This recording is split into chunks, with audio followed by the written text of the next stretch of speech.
Il était une fois un jeune roi qui quitta son palais à la recherche d'une épouse.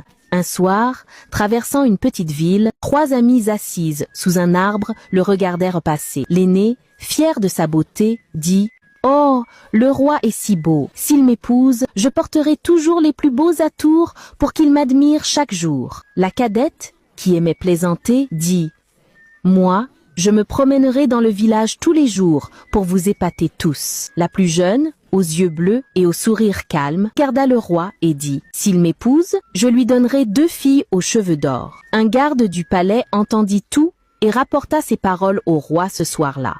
Le roi rit des 2 premières, puis devint pensif à la dernière. Il fit venir la jeune fille silencieuse. Elle s'appelait Aya. Il la rencontra, lui parla doucement et l'épousa peu après. Le royaume dansa pendant 7 jours, mais elle gardait un secret dans son cœur qu'elle n'avait jamais révélé. Elle n'était pas comme les autres femmes. Elle est née de la rivière, un esprit qui vivait autrefois sous les eaux avec les siens. Il y a longtemps, elle était venue sur terre, choisissant de vivre parmi les humains. Elle aimait leur façon, leur rire, leur feu de cuisine et leur danse au clair de lune. Le temps passa. Aya devint enceinte. Le roi l'aimait et posait souvent sa main sur son ventre, murmurant « Venez mes enfants ». Mais tous les sourires du village n'étaient pas sincères. Il y vivait aussi une vieille sorcière connue pour ses dents d'argent. Elle avait une fille qu'elle formait en secret pour devenir reine. Quand le roi choisit Aya à sa place, l'amertume grandit dans le cœur de la sorcière. Pendant la saison des récoltes, le roi voyagea vers un royaume lointain pour affaires. Le 9e mois, juste avant l'aube, la reine Aya donna naissance à 2 magnifiques filles. La sage-femme suffoqua. Les bébés